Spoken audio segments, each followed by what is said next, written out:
Hi, Corey here, and this video is likely going to be more short than some of the other videos on this channel, and the overall aim of it is to essentially give you pointers on how to write subject lines that will get that iconic 20% plus open rate. And with these tips in this video, you will you should never really go below 20% on your emails, and get some good consistent opens on your emails as well. So let's get into it. What is the role of the subject line? This may seem like kind of a basic, obvious question, but it's really not. So the subject line is the first point of contact with an email subscriber. The subject line is the first thing that they will see. And even more so than the preview text, the subject line is it usually will be bold. It will be very, taking up most of the space on the email sort of block in their email app or on the desktop or whichever. So obviously the subject line is super important, and the role of the subject line often gets confused because some people thinking that the goal of the subject line is to convert the customer, maybe to try and get them to purchase straight from the subject line. If you could just come up with that perfect subject line where the person just reads it and just automatically wants to buy straight away, that seems like people's dream, right? And as I say, it's also not to drive the sale. So it's not to get a click. It's not to drive the sale of the product on your store. None of these things. Okay, the role of the subject line is simply just to get the person to open the email. That is it. Okay, so there is no other there's no other feature or there's no other function of the subject line besides this. And getting that person to open the email is step one in the email marketing chain. Okay, so getting that the email subject line down is extremely important, because obviously if you have a list of email subscribers and you even eke out an extra 2 or 3%, if we're talking about a fairly large list here, let's say 20,000, 30,000, 50,000, you're eking out an extra 2 or 3%, and obviously that's a small amount, but obviously if it's much more than that, then this will be compounded even more. But even eking out an extra 2 or 3%, as I say, could lead to thousands more opens, and these could lead to hundreds of more clicks, or potentially even hundreds more sales as well. Okay, so obviously the role is not to get the sale, but it's the first point of contact in the email marketing chain. So what kind of open rates do we get, first of all, at the agency? Just to give you a bit of background as to what we do, and also just to show you that I'm not just making this up, and that we do actually get good open rates ourselves for our clients. So this is just a couple that we ran recently, and yeah, as you can see, nothing here below 20%. Our emails really don't get below 20% unless it's, say, the first email that we've sent and we've just started working with the client, and we just testing out the list or testing out a segment, something like this. And then maybe if we don't quite get that 20%, we'll change up obviously the things that I'll talk about in this video. So I won't give it away, but we'll change up a couple of things to get it to that level. But we definitely have some clients who have a low open rate. And obviously it just takes a bit more work using the tips that I'm going to show you now. So yeah, we get pretty good open rates, and as I say, this is how we kind of do it. So the key to getting the open, now from our experience, we found that there are almost two different types of subject line, and either of them can be used, and we found both of them to work well.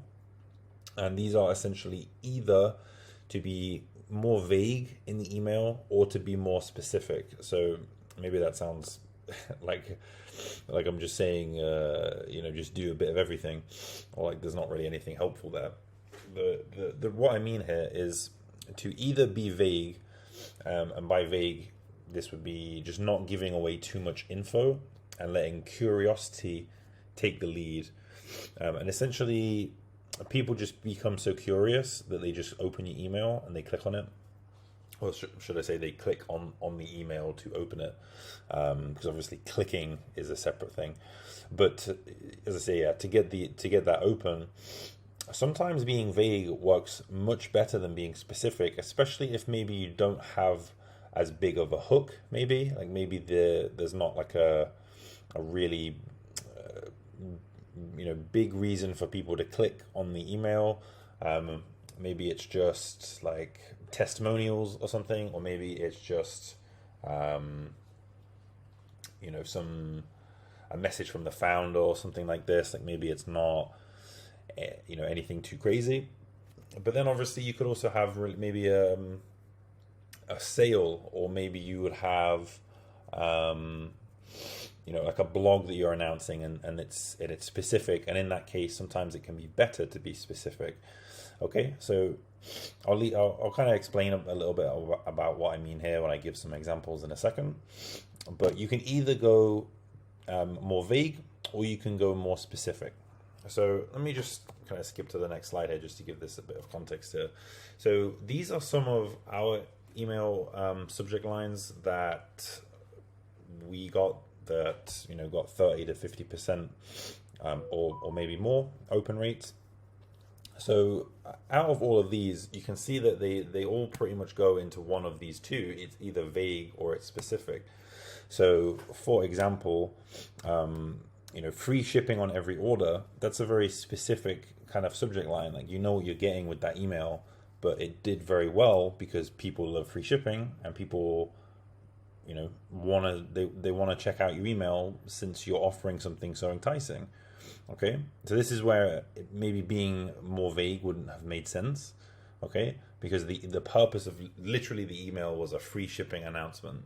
So that was kind of the point of the email. So if we just said some subject line like something a bit more vague, it would have probably still done well, but it wouldn't have done as well, I don't believe. So another one, maybe the 4 tips to keep your records pristine. This was a blog email, and this one did much better than the other one that wasn't as specific. And as you see, it's super specific. 4 tips to keep your records pristine. So this was very specific. It wasn't just something vague like do this, or like do this to keep your records clean, or something like that. Like it was very specific in this case. Okay, and obviously because they're getting something tangible out of this, they have 4 tips that they can actually use.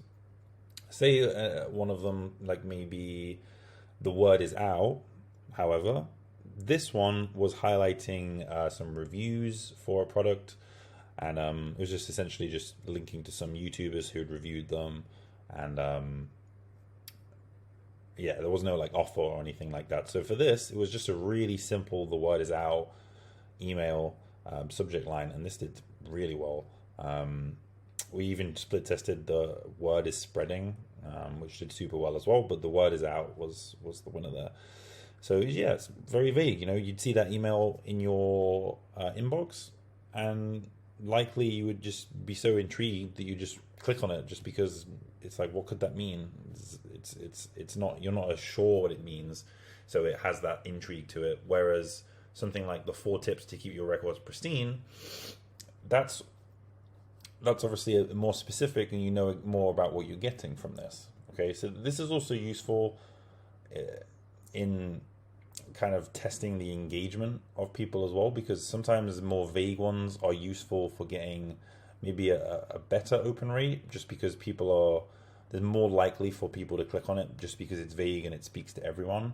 Whereas a more specific email maybe might get a slightly lower open rate, but is maybe more targeted. Okay, and may even lead to a higher click rate as well, because people know from the subject line exactly what they are getting, as opposed to just something a bit more vague.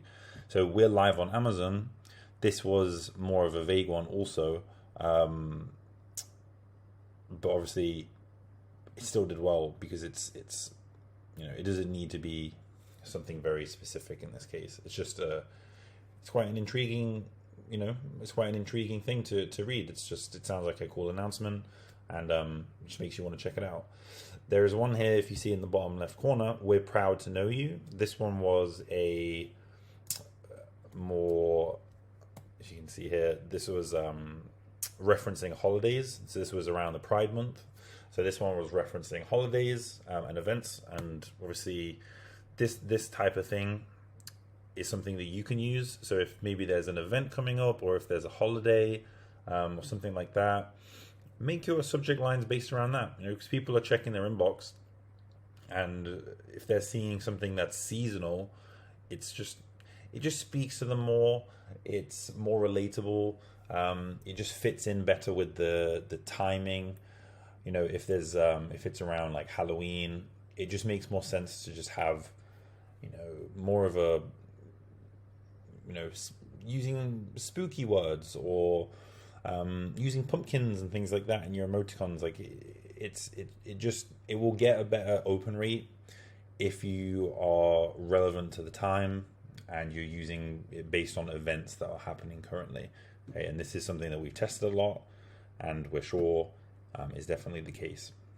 So these are some of the key highlights here. And go easy on personalization. We don't really see too much success with putting people's names in the subject line.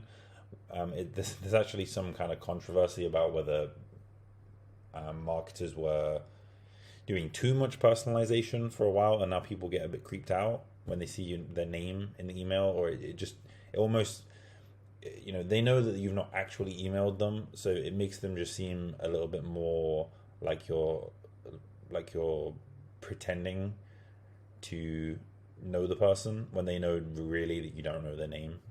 So we found that it doesn't work as well, but feel free to give it a try. But as I say here, it's best just to go with the other tips, just to be vague, be specific, and keep it at 4 to 5 words, so that you're not going too crazy with the subject lines here. Use power words such as these ones that are listed: introducing, welcome, best, unique, free, announcing, breakthrough, temptation, never, revealed, exclusive, limited. These types of things. Obviously, if you only have 4 or 5 words, making it one of these does work very well, and you generally see much higher click rates if you just have maybe even just one power word. And if you want to look up some more, just type into Google like power words for copy, and you'll see a bunch of other ones that will be useful as well for you to try. And the last point is segmentation. So obviously this is one aspect of getting that open rate, but it's not just the subject line. The other big player is segmentation.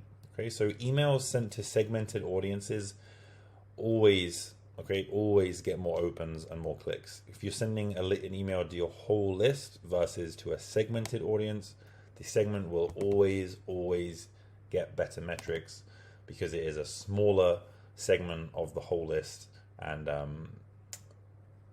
usually you've removed certain people from it.